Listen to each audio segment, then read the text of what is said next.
Hello, ladies and gentlemen, and welcome to the Discriminating Gamer. Say, what do Australian witches ride? Broomerangs! Today we're going to go ahead and take a preview look at Witchcraft from Salt and Pepper Games.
We'll get back to the review in just a moment. I want to take a minute to ask you to check out my other channel, that is Cody Carlson, PhD, where we talk about history, books on history, military history. I even post some of my lectures for my classes on there. Please check that out. Please subscribe to that channel. And now, back to the review.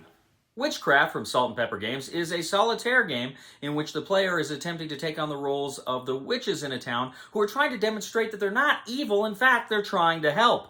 But can they do it in time? Now, the first thing you're going to do is select your jurors. Now, what you're going to do is you're going to shuffle the juror deck. You're going to pull out 3 randomly. Now, these jurors have a persuasion track and a little place for a cube to rest that shows kind of where they are. And the higher number on there, generally the better. And that's what you're going to try to do throughout the game, is try to manipulate to get the highest number you can. Now, each juror is going to have a symbol on them. So what this means is you're going to look through the various mission cards, and you're going to select the 3 cards per juror that have those symbols on the missions. You're going to put out mission number 1 and then shuffle the mission number 2s and the mission number 3s for your draw deck. Then what you're going to do is you're actually going to find the challenge cards. Now, you have, I think, a base of 20 or so regular challenge cards without any symbols on them. You always use those. And then each juror is also going to have kind of a 5-card deck with unique cards that deal with them and their persuasion and other things. You're going to go ahead and mix each of those. So 15 more cards, 5 per juror, into that main deck. You shuffle that main deck. Those are your challenges. Now, you're also going to have the conviction cards. Conviction cards are smaller cards that have numbers on them. You're going to shuffle those, and you're going to put 2 conviction cards face down atop each of those jurors. So they'll have these 2 numbers on them. You don't know what they are, but they may come out during the course of the game exactly what those numbers are. Now, you're also going to have a villagers deck. You go ahead, you shuffle the villagers deck there. You're going to have the witches. Now, what you do is there are some special witches that are used for some different scenarios, more on that later, but you take those out, they have the crescent moon on them, and you shuffle the other witches. Now, the witches are going to have a lot of different information on them. They're going to have what families they belong to. Sometimes they'll have the name of the witch at the top, and then there'll be a little number next to them saying how many witches of that family are in the deck. So what you're going to do is shuffle those witches. You're going to draw then 2 cards and kind of do a recruiting. Do I want this one or do I want this one? The one you keep goes in your coven deck. The one you don't want goes into the jail deck. You do that for all of the cards. You're creating your jail deck of witches, but you're also creating your coven. Next, you've got 6 curse cards. You're going to randomly select 3 of those curse cards and shuffle them into your coven, while 3 of your curse cards just go off to the side of the board. Now, on your turn, you draw 5 witch cards. Now, you go ahead and you place these cards down in front of you. You can see which belong to the same families, because they may play off of each other in certain ways. But what you're doing, essentially, is you're trying to maximize the strength you're going to have for that round, but also with the special abilities what are going to work for you. Each witch has 2 different sides. Now, a witch can remain hidden and subtly influence the town and the mission in order to gain strength. Or they can do it more overtly. They can reveal themselves to be a witch and display their power, but they are going to be arrested at the end of that turn, and you will lose the card. So what you need to do is essentially place your cards either on the left side or the right side. If you place it on the left side, you are using the hidden left hand ability, and if you are placing it on the right side, you are using the right hand revealed ability. So you can go ahead and see what card effects you want to play from either of those sides and the strengths, and then place them, as I say, in the appropriate sides. Then you have to decide what mission you want to take on. Now each mission has some information. They have a number of cards there, and that says how many challenges go in front of that card, and it's going to have, of course, a success or failure kind of resolution on that card. It may also have something that says not chosen, meaning if you don't choose that card, there's some negative effect that will happen. So what you're going to do is you're going to pick whichever one you want to do, whichever mission you want to go on, and you're then going to reveal all the cards, the challenge cards in front of it. Now, some of the cards you play may allow you to reveal some of those cards, but generally those cards won't be revealed until you actually pick that mission.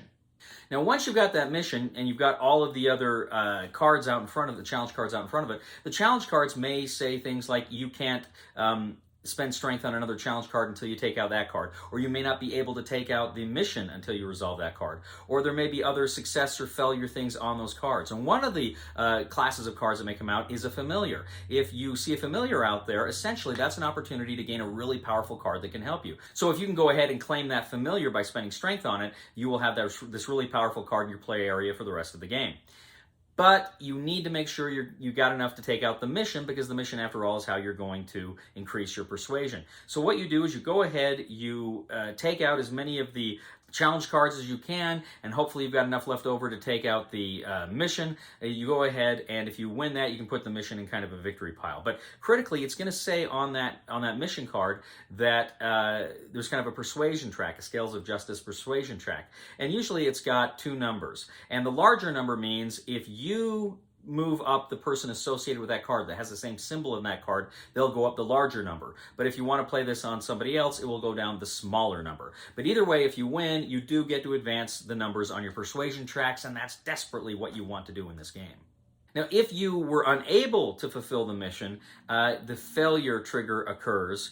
That mission goes away, but still you failed it. Also, too, any cards out there that say you failed, you have to suffer whatever it says. If it says success, or the cards say success, then of course, if you succeed there, you get whatever rewards or bonuses come from that success. So after you go ahead and succeed or fail with the mission, then you're going to go ahead and you have to make a decision. Do you want to go to trial? Typically, you're not going to want to go to trial until you are very strong in all of your jurors, or at least some of your jurors. But you want to have high numbers. If you don't have high numbers, you probably need to play a few more rounds. Assuming you don't want to go to trial, you go ahead, you set up the next mission, you put out its challenge cards in front of it, and you go ahead, you discard your cards, you send the cards that were revealed to jail, the cards that were hidden, they go ahead and go in your discard pile, and then of course you draw 5 new cards. Now if ever you draw only curse cards, you're kind of screwed, and those curse cards do nothing for you when you come up, so hopefully you're going to get a good hand of new cards. But assuming that you do want to go to trial, or it's the end of the game and the missions have been played, you must go to trial.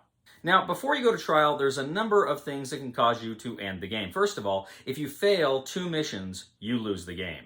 Now, one of the negative effects is you may get villager cards that come out, and they have numbers on them. If ever your villager pile, these are kind of civilian casualties in this battle between good and evil. If ever the number of villager cards comes out, if it's 5 or greater, you instantly lose the game. If ever you need to gain a curse and there are no more curse cards in the curse pile, you lose the game. If you draw a hand and there are no witches in that hand, you lose the game.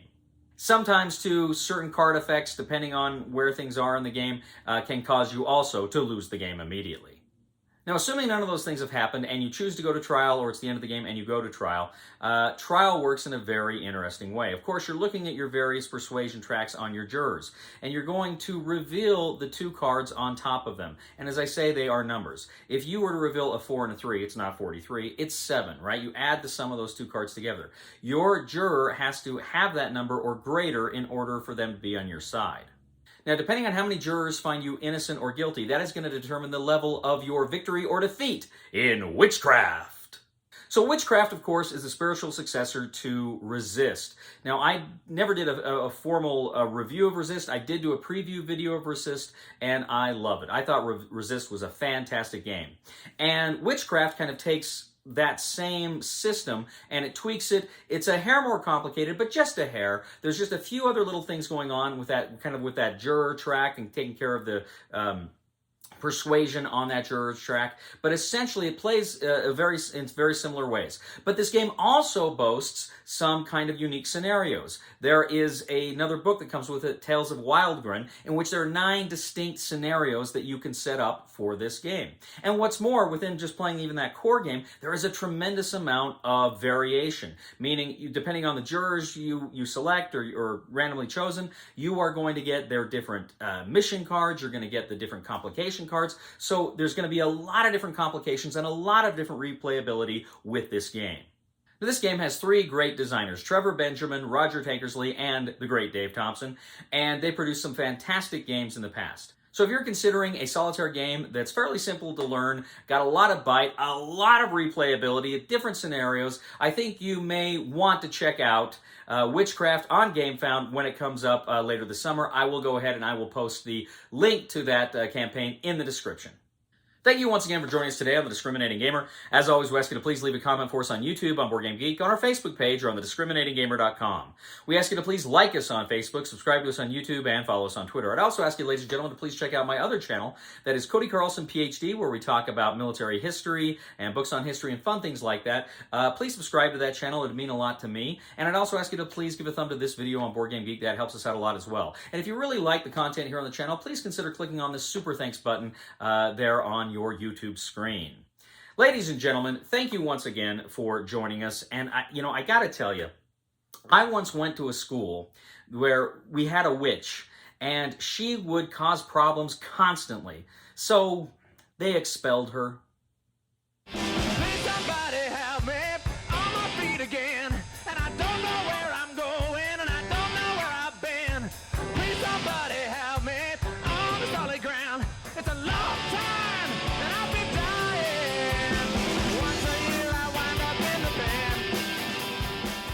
Fantastic!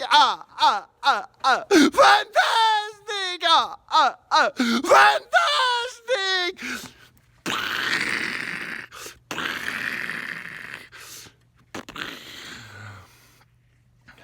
Sorry, I don't have very good special effects. You have to use the light switch. Cut.